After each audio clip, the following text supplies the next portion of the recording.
Maxi TV అందరికీ నమస్కారం. పెద్దవాళ్ళకు, చిన్నవాళ్ళకు, మా ఛానల్ చూస్తున్న ప్రతి ఒక్కళ్ళకు ఇప్పుడు గవ్వల మీద మీ జాతకం ఎలాగుందో, ఈ 12 రాశుల మీద మీకు అనుకున్న పనులు సవ్యంగా రావాలి, నమ్ముకున్న పనుల్లో లాభాలు కలగాలి, చేసే పనిలో సకదనంగా ఉండాలి. ప్రతి ఒక్క రాశికి 12 రాశులకు మీ జాతకం బాగా రావాలని ఆ సమ్మసారగా తల్లికి వేడుకుంటున్నాను. ఆ 101 దేవతల పేరు మీద గవ్వలిస్తే ఎలా వస్తుందో చూద్దాం. వృశ్చిక రాశి వాళ్ళ జాతకంలో మే నెల ఎట్లా ఉన్నదంటే కానీ ఎక్కడ పోయినా అనుకున్న పనిలో, నమ్ముకున్న పనిలో పురుషులకు శుభం ఉంది, స్త్రీలకు కూడా శుభం ఉంది. అంటే వయసుకి మించి ఉంటుంది. కానీ ప్రతి ఒక్క పని చేసిన ఆదాయంతో పైకి వస్తారు. కానీ చేసే విధానంలో, అనుకున్న విధానంలో ఒంటరితనంతో పోరాడతారు. ఒకరి అండదండ ఎక్కువ చూడరు. తనకు దోచుకున్న పని చేస్తారు, దోచిన పని చేస్తారు. ఒకరు చెప్పిన పని మాత్రం వినరు. మీ బుద్ధి మీది, మీ జ్ఞానం మీది. ఇంట్లో ఒక దేవుని పూజ మాత్రం ఉంది, అంటే మొక్కుపడి. ఎవరు ఏ మొత్తం చెందిన వాళ్ళైనా సరే మొక్కుపడి మాత్రం చెల్లించాలి. కొంచెం జాగ్రత్తగా ప్రతి ఒక్క పనిలో వెళ్ళడం కానీ రావడం కానీ జాగ్రత్తగా పాటిస్తే ప్రతి ఒక్క పనిలో శుభాలు జరుగుతాయి.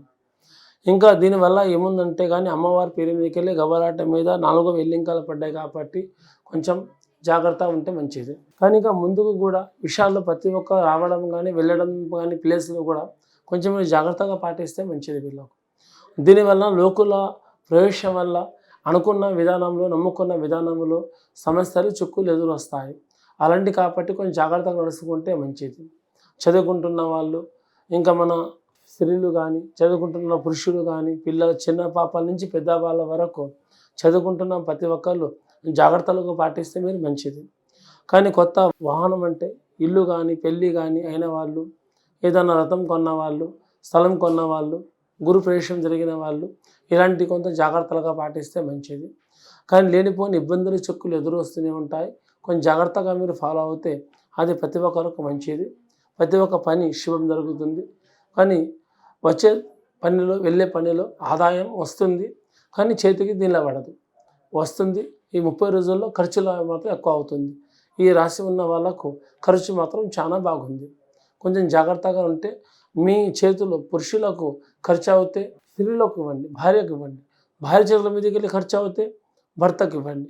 భర్త చేతుల మీద ఖర్చు అవుతే ఇంటి యజమానులు ఎవరు ఉంటారో వాళ్ళ చేతుల మీదకి వెళ్ళి ఈ నెల మీ పని వాళ్ళ చేతులకి వెళ్ళి కొనసాగనివ్వండి డబ్బు విషయంలో. అలా చేస్తే మీ ఇంట్లో బర్కతిగా ఉంటుంది. నా డబ్బులు మీకు కలిసి వస్తాయి, చేసే పనిలో కలిసి వస్తాయి, ప్రతి ఒక్క విషయంలో బాగుంటుంది. అమ్మవారి దగ్గర మీరు ఏదైనా కొత్తగా జీతం వచ్చినప్పుడు కానీ, మీరు డబ్బు ఇంట్లోకి వెళ్ళి బయటికి ఇవ్వడం కానీ, ఒక డబ్బు ఇంట్లో పెట్టడం కానీ, ఒక అమ్మవారి దగ్గర మీ దగ్గర ఒక 11 రూపాయలు అలా ఒక 51 రూపాయి మీకు దోచిన కాడికి వెళ్ళి 11 రూపాయల నుంచి ఎంతైనా మీ అమ్మవారి దగ్గర పెట్టి ఒక పేదవాళ్ళకు మీరు దానం చేస్తే అది ఇద్దరికి మోక్షం. ఈ 2 పనులు మాత్రం ఈ రాశి ఉన్న వాళ్ళు ఖచ్చితంగా చేయాలి. అందరికీ నమస్కారం.